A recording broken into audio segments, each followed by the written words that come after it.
A coronary artery bypass graft, or CABG, is performed to improve circulation to the heart muscle in people with severe coronary artery disease. In this procedure, a healthy artery or vein from another part of the body is connected or grafted to the blocked coronary artery. The grafted artery or vein bypasses the blocked portion of the coronary artery, carrying oxygen-rich blood to the heart muscle. One or more coronary arteries may be bypassed during a single operation. Before the surgery, an intravenous line will be started, and you may be given a medication to help you relax. CABG procedures are done under general anesthesia, which will put you to sleep for the duration of the operation. A breathing tube will be inserted through your mouth and into your throat to help you breathe. A catheter will be placed in your bladder to drain your urine. Coronary artery bypass surgery generally takes 3 to 6 hours.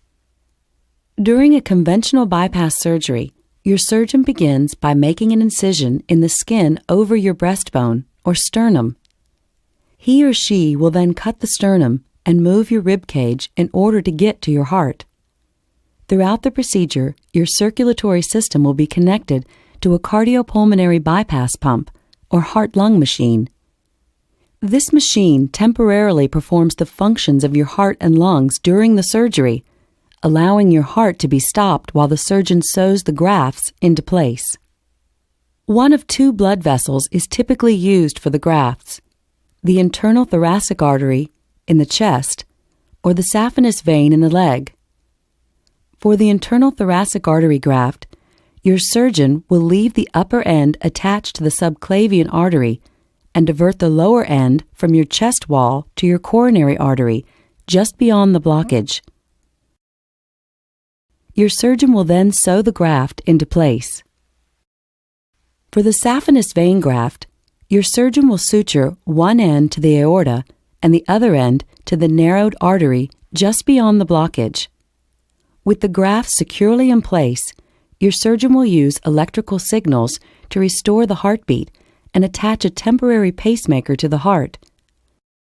Once your heart is again beating normally, the heart-lung machine will be disconnected.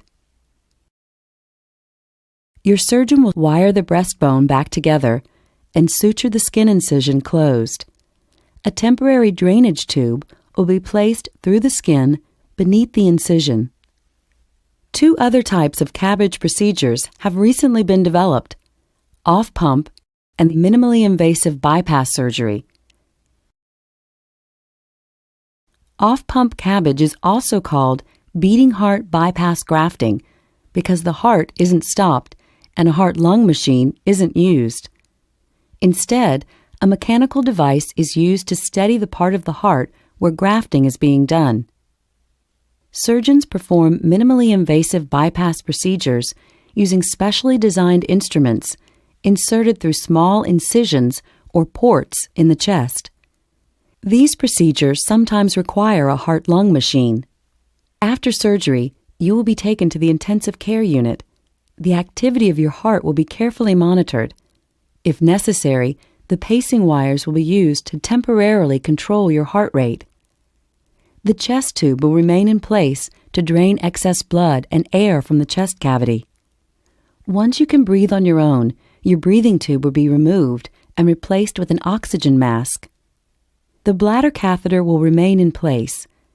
As you recover over the next 3 to 4 days, all of these devices will be gradually removed.